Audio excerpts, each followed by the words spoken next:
Ce vendredi soir à Fumban, ouest Cameroun, le palais des rois Bamoun vit les premiers instants du Ngouane, la fête qui, tous les 2 ans, célèbre pendant 3 jours la culture et la tradition Bamoun. Toutes les lumières du palais sont éteintes. Dans l'obscurité totale, les membres de la société secrète du royaume, les Fonangouane, partis de tous les versants du pays Bamoun, font leur entrée dans la cour du palais. Ils jouent au tambour à friction qui produit un son fort et particulier.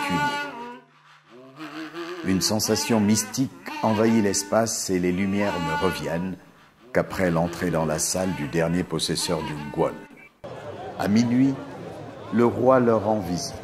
Ils entretiennent des griefs du peuple dont l'annonce publique se fait le lendemain. Ils passeront la nuit au palais en jouant à leurs instruments et en dansant.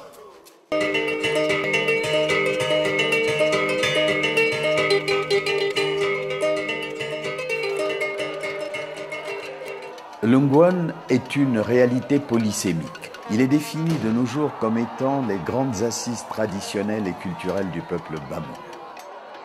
Fondée par Nchareyen, la dynastie Bamoun célèbre le Ngouane depuis 1395. Société secrète strictement réservée aux hommes, le Ngouane est aussi un tambour à friction, une danse rituelle et une course suprême qui a le pouvoir d'interpeller le monarque dans sa gestion de la cité. Une instance politique en somme qui consacre la liberté d'expression.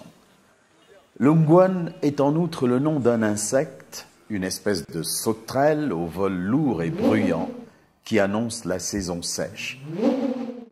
Sa présence en grand nombre dans les champs est le prélude à la période de récolte des céréales, dont le maïs. Autant dire que le Ngouane est également le festival des récoltes, occasion idoine pour approvisionner le palais en denrées diverses. Le roi veillait à redistribuer équitablement cette nourriture à toutes les chefferies. L'excédent était gardé dans le grenier pour être consommé au cours d'une année de mauvaise récolte. Tout part de cet endroit aujourd'hui célébré comme le lieu du mythe des 7 pierres de Njimem, dans la très grande banlieue de l'actuel Fumban, lorsque Nchareyen et ses 7 compagnons s'assirent sur 7 pierres sous cet arbre de karité encore intact à ce jour pour réfléchir à l'extension de son pouvoir. C'est d'ici qu'est partie l'idée de la naissance du royaume Bamoun. Auparavant, Nchareyen, venu des plaines Tikar, avait astucieusement renversé le chef du village Njimem et établi sa toute première chefferie sur ce site situé en pleine vallée. Dans la même lancée, il assujettira le village Mokop, dont le chef était dépositaire de la société secrète dénommée Ngouane, dont il va s'approprier le modèle. Nchareyen célèbre la toute première édition du Ngouane en 1395, avant de poursuivre sa conquête qui le conduira jusqu'à Fumban, où il édifia son palais.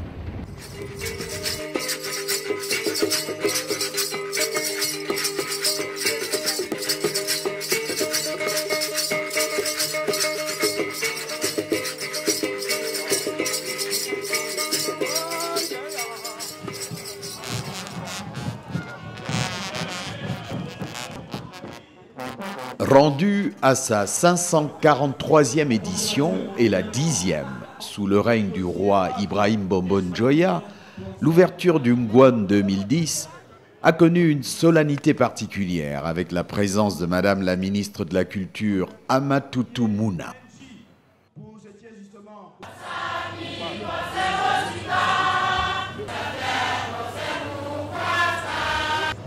Honorables invités,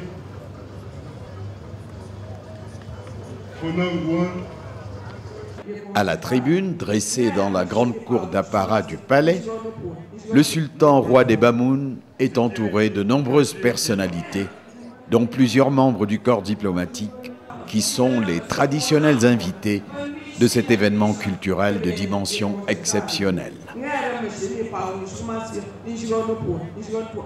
La cérémonie protocolaire est suivie par l'inauguration du village du festival, dont les stands colorés vantent le patrimoine artistique du peuple Bamou. Le patrimoine est quelque chose de très important qu'il faut préserver. Et je pense que le Ngone le fait vraiment à suffisance. Merci.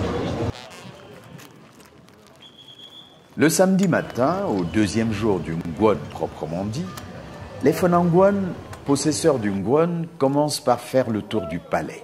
Ils visitent les résidences des reines pour demander l'aumône. Ils se rendent ensuite à la cour principale du palais pour la cérémonie rituelle du Chapam. Chacun d'eux apporte au roi un sac qui contient des mélanges médicinaux qui supposaient avoir des pouvoirs mystiques. À tour de rôle, le roi retire les produits du sac de chaque chef et les met dans son propre sac. Ils sont censés l'aider à gouverner le royaume comme il se doit. Après la cérémonie du Chapam, le roi sort du palais avec tous les insignes de son rang et se dirige vers la cour d'Apara où il sera jugé. La grande place située non loin du marché et de la mosquée est noire de monde. Les invités viennent de tout le pays, avec de fortes délégations de chefferies traditionnelles. Impatients, les amis étrangers et autres touristes sont curieux de voir ce qui va se passer devant eux dans les minutes qui viennent. Sur ces entrefaites, les Fonangouane, qui faisaient le tour du marché après le Chapam, pour avoir les dernières informations, investissent la scène coutumière. Les deux lances de la justice, appelées Koumoungu, sont plantées devant le trône par Tangu, le ministre de la Justice du royaume, pour consacrer la liberté d'expression. Majesté, après votre accession... Debout, le roi est devant le tribunal du peuple et est jugé à travers les réquisitoires des Fonangouane, députés de la nation Bamoun.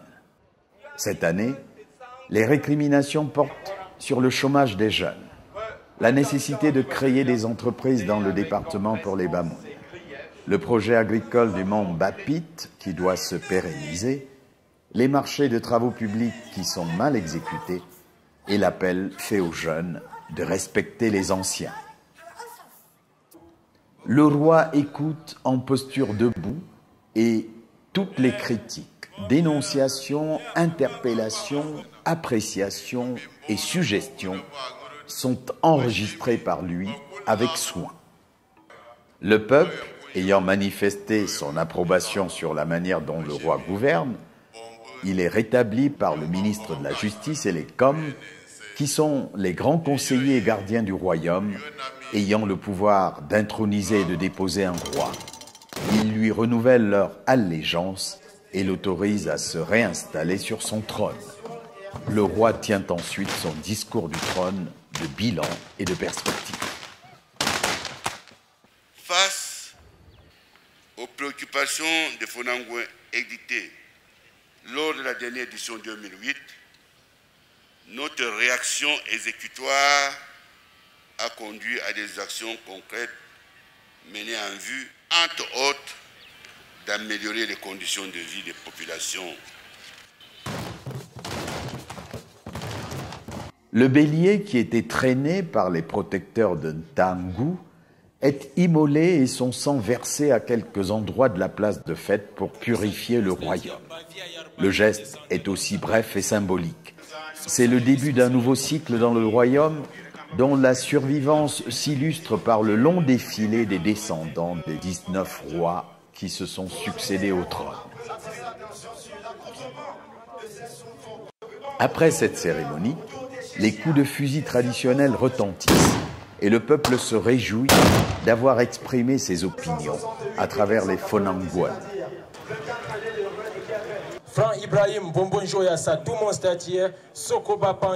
Au cours de la cérémonie, on a apprécié la beauté de la langue Shumum, inventée par le roi Njoya en 1896, et de l'écriture Aka Uku. Une écriture et une langue secrète du roi pour faire face à la force des impérialistes. Personnellement, j'ai plaidé pour que l'écriture Shumum soit érigée en patrimoine national. Dès lors qu'une langue est déjà dotée d'une écriture, il vaut mieux prendre les deux, valider l'écriture, valider la langue, de sorte que quand on va au rendez-vous du donner et du recevoir à la mondialisation, nous nous présentions avec une langue qui est déjà dotée d'une écriture. Au lieu de chercher une langue qui n'a pas encore d'écriture et que nous devrons présenter avec l'alphabet des autres. Le dimanche, l'Ongwan s'achève par le grand rassemblement de l'armée traditionnelle. C'est le Fit Kindi. Kindi étant un tambour géant de 3,5 mètres de long et plus d'1 mètre de hauteur et de diamètre. Vers 4 heures du matin, l'appel du Kindi, qui est d'une grande portée, déclenche la convergence des guerriers de tous les horizons vers la cour d'Apparat. Le roi sort et effectue la revue de troupes, entonne le chant de guerre et sonne l'immense cloche à double gong appelée Munjumdu. Les guerriers poussent les cris de guerre et heurtent leurs couperets pour mimer le combat. Le roi, entouré des guerriers, vêtus de costumes traditionnels, bardés d'amulettes et armés de fusils, de couperets en bandoulière, de lances et de boucliers pour tout le mois, se déplace symboliquement de la cour d'Apparat vers la porte d'entrée de Fumban et reviennent au pas de triomphe. Sur les lances des guerriers sont enlacées des feuilles représentant les têtes des ennemis vaincus. Ces feuilles s'appellent Melua et cette cérémonie est appelée le Che Melua. Elle est exécutée en mémoire du 11e roi de la dynastie, le roi Mbombo, grand guerrier qui étendra les limites du royaume par la lance et le sang. La guerre est donc une tradition chez le peuple Bamou. À défaut de la livrer dans ce monde pacifique du 3e millénaire, il la mime à l'occasion du Ngwan.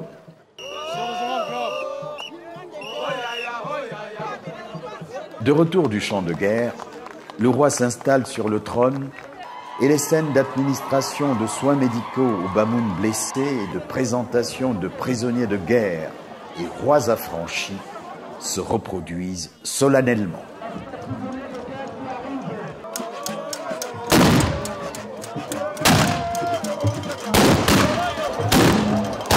Des salves de coups de fusil sont déchaînées et le chant de victoire appelé Ngu exécuté.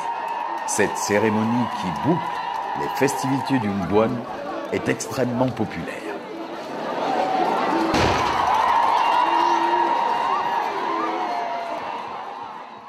Le Ngwan 2012, c'est en même temps il y aura la célébration du 20e anniversaire d'accession sur le trône du sultan Ibrahim Bobo Njoya. Donc il attend vraiment une grande et belle fête, quoi. Le sultan nous a remerciés et ça nous a encouragés. Rendez-vous est pris pour 2012.